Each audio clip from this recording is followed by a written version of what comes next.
coming in. We were starting the bulletin with this. Fresh explosions and strikes are being reported across the Gulf as the region grapples with Iran's retaliatory missile and drone strikes. That's the big development we're tracking for you at this hour. In the latest, Iranian drone struck an Aramco oil refinery in Saudi Arabia. Iran has hit a range of civilian and commercial areas across Gulf cities, widening the conflict's impact on key regional aviation and trade hubs. Qatar's stock market slid in early trade on Monday, while the UAE suspended trading for 2 days. It's the big development coming in at this hour, viewers. Iranian drones struck an Aramco oil refinery in Saudi Arabia. In other nations in the Gulf, in Kuwait, several US warplanes crashed, but its crew survived.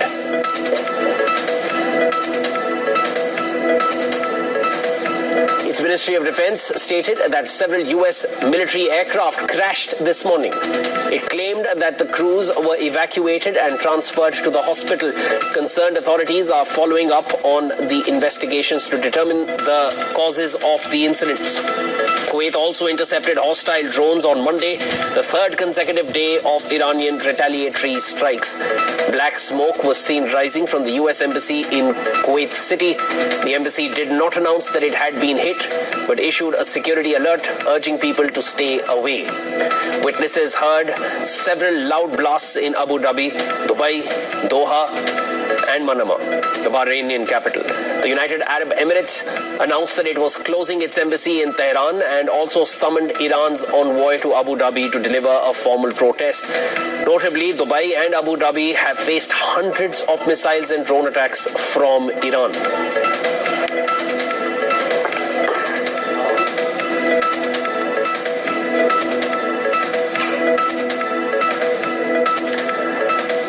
To discuss this further, I'm in fact joined by a former colleague of mine, a friend of mine as well, who's currently stuck in Abu Dhabi. He was on his way to Barcelona and there was a layover after which he has not gone past Abu Dhabi. This is Shivam Chaudhary joining me live from Abu Dhabi. He's a content creator, marketing manager, and it's been 48 hours. Shivam, tell me where and how it has been for you.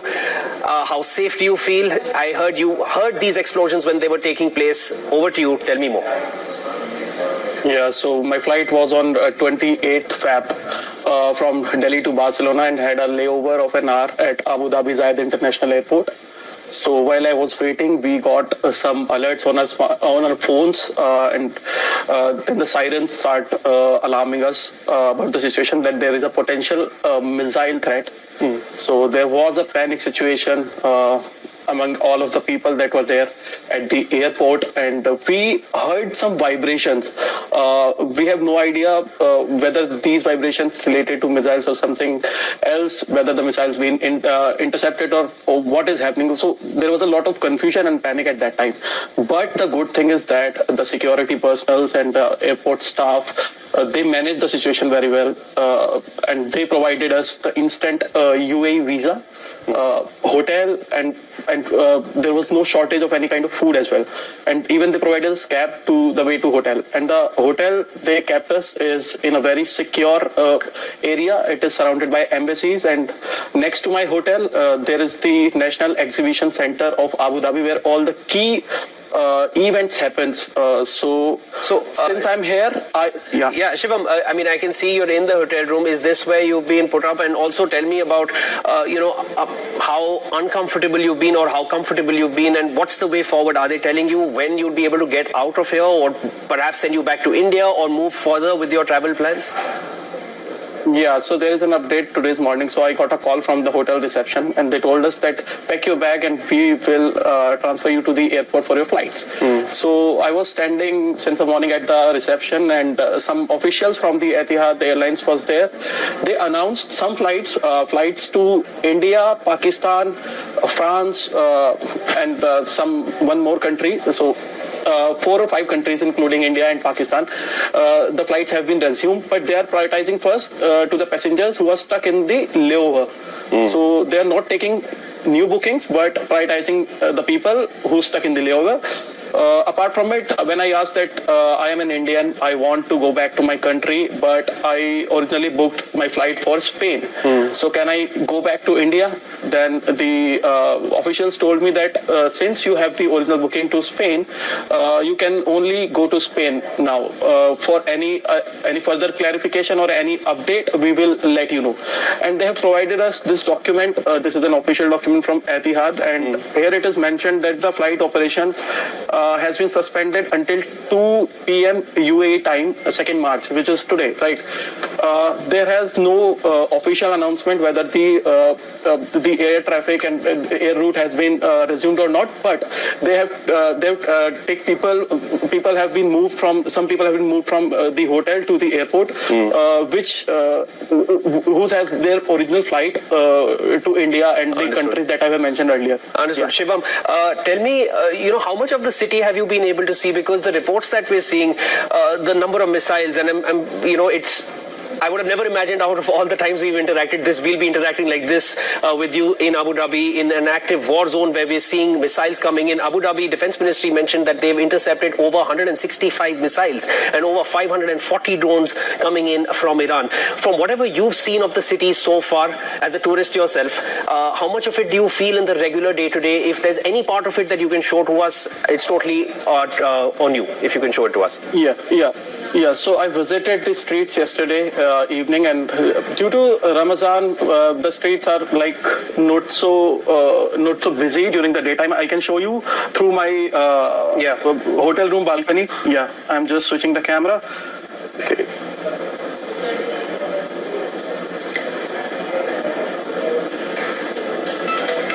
So, as Shivam is going to get us a view of what the city is looking like, these are scenes that we're showing you from across the region. There have been major developments across the Gulf countries. These are some scenes from Kuwait that you have, where the US Embassy has also reported smoke which has been seen, and there have been explosions noted across.